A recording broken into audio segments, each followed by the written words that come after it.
दोस्तों, जीवन में जो अच्छा बनने की कोशिश करता है वो अपनी जिंदगी में कोई भी उन खुशियों का भोग कर ही नहीं पाता जो खुशियां वो खुद अपने हाथों से ले सकता था। मतलब कि जिंदगी में जब हम किसी के लिए अच्छा बनने की कोशिश करते हैं तो हम अपनी जिंदगी की सभी खुशियों को दांव पर लगा देते हैं। दोस्तों, जीवन में जो अच्छा बनने की कोशिश करता है वो अपनी जिंदगी में कोई भी उन खुशियों का भोग कर ही नहीं पाता जो खुशियां वो खुद अपने हाथों से ले सकता था। मतलब कि जिंदगी में जब हम किसी के लिए अच्छा बनने की कोशिश करते हैं तो हम अपनी जिंदगी की सभी खुशियों को दांव पर लगा देते हैं।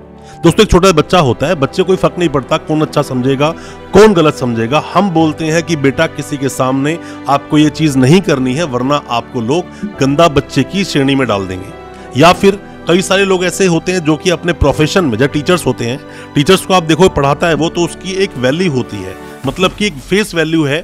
लोग देखकर एक टीचर को अलग तरह से संज्ञा देते हैं कि वो टीचर ऐसा होगा।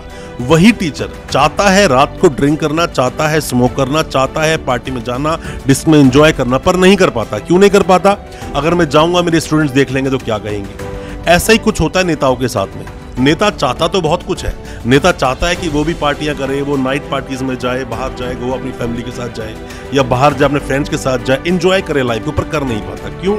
क्योंकि उसकी इमेज वही है अच्छे बनने की। दोस्तों, जितने भी लोग जब भी जीवन में अच्छा बनने की कोशिश करेंगे वो अपनी जिंदगी की बहुत सारी खुशियां, बहुत सारी वो चीजें जो वो एंजॉय कर सकते हैं जिसके लिए वो धरती पर आए हैं। दोस्तों, जन्म लेना, धरती पर आना, इसका मतलब ये नहीं गधे की तरह पूरी जिंदगी भाग दौड़ में ही व्यतीत कर देना। इसका मतलब ये भी है कि अपनी जिंदगी को, अपनी खुशियों के लिए भी जिंदगी जी सके, अपने आप को भी कुछ वक्त दे सके। इसीलिए अगर लोगों का बुरा भी बनना पड़े तो बनना चाहिए, पर जो आपको अच्छा लगे वो आपको जरूर करना चाहिए। मान लीजिए कोई भी व्यक्ति है जिसका मन तो करता है बॉक्सिंग करने का, पर उसके पेरेंट्स बोलते हैं नहीं लड़ाई झगड़े का कोई भी काम अच्छा नहीं, आप अच्छा होगा कि आप IAS IPS बने।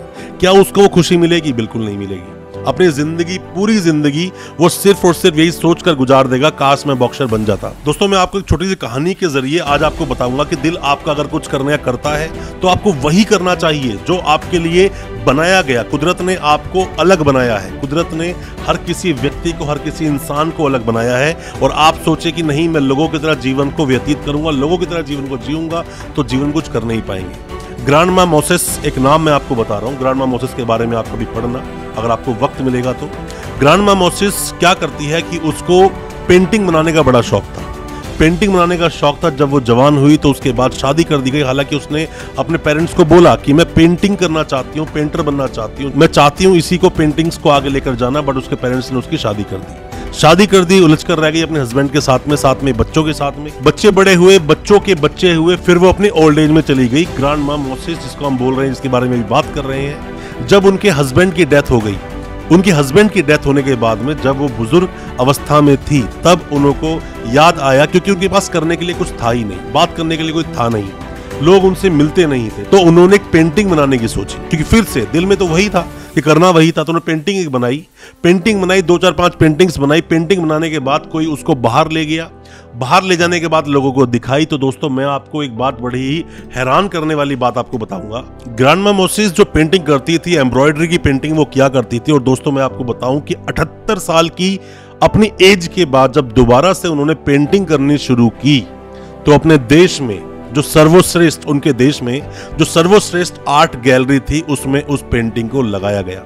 और खुद वहां के जो सर्वश्रेष्ठ पेंटर्स थे, पेंटर एसोसिएशन ने भी ये बात कही कि अगर ग्रांडमा मोसेस उसी वक्त से, जब उनकी जवानी की एज थी, उसी वक्त से अगर वो पेंटिंग करती रहती तो आज वो रिचेस्ट पर्सन होती उस कंट्री की। क्योंकि इतनी उनके अंदर आर्ट थी, इतनी अच्छी वो पेंटिंग बना सकती थी, जो उन्हें खुद को नहीं पता था, जो उन्हें बाद में जाकर पता चला 78 साल की एज के बाद जाकर। तो दोस्तों, आपको, आपके दिल में कोई भी किसी भी तरह के अरमान है, आप कुछ करना चाहते हो, किसी चीज में आप एक्सपर्ट हो, किसी चीज में आप अच्छे हो, आपको करना चाहिए। मैं एक और एग्जांपल देके आपको समझाता हूँ। आपने द डार्क नाइट मूवी देखी होगी। अगर आप द डार्क नाइट मूवी देखी है तो उसमें जोकर का जो किरदार करता है, वो जितने भी वहां के अंडरवर्ल्ड के लोग होते हैं, माफिया लोगों का पैसा लूट लेता है, बैंक से पैसा उड़ाकर ले जाता है। उसके बाद में जब वापस उन्हीं माफिया से मिलने के लिए वो जाता है तो वो बोलते हैं कि अगर इतनी ही प्रॉब्लम है बैटमैन से तो उसको तुम मार क्यों नहीं देते। तो वहां जोकर दोस्तों क्या काम की बात बोलता है, लाजवाब बात बोलता है। उसमें बात बोलता है कि जिस चीज में आप एक्सपर्ट हो, जिस भी चीज में आप निपुण हो, उस चीज को कभी फ्री में नहीं करना चाहिए। हाँ, अगर आप मुझे उसकी सुपारी दोगे, पैसे दोगे बैटमैन को मारने के लिए, तो मैं उसको जरूर मार दूंगा। अब दोस्तों यहां पर मेंटेलिटी इंसान की डिपेंड करती है, मेंटेलिटी बोलती है। और ये कुछ गलत चीज नहीं, जिस चीज में आप एक्सपर्ट हो तो उसको आप फ्री में किसी के लिए मत करो, ये कुछ गलत नहीं है। Charity begins from home. पहले आप अपने आप को अच्छा करोगे, उसके बाद ही चैरिटी कर पाओगे, वरना कहीं ऐसा ना हो कि चैरिटी की खुद आपको जरूरत पड़ जाए। बेहतर है लोगों के लिए अच्छा बनना आप छोड़ें और अपने लिए जिएं, और कोशिश करें जितना अच्छा हो सके, अपने आप को वक्त दें, अपने आप को और ज्यादा कारगर बनाएं। और दोस्तों अगर हो सके तो अपने वक्त की इन्वेस्टमेंट खुद अपने आप पर करें और अपने आप को और सशक्त बनाएं और कामयाब बनाएं।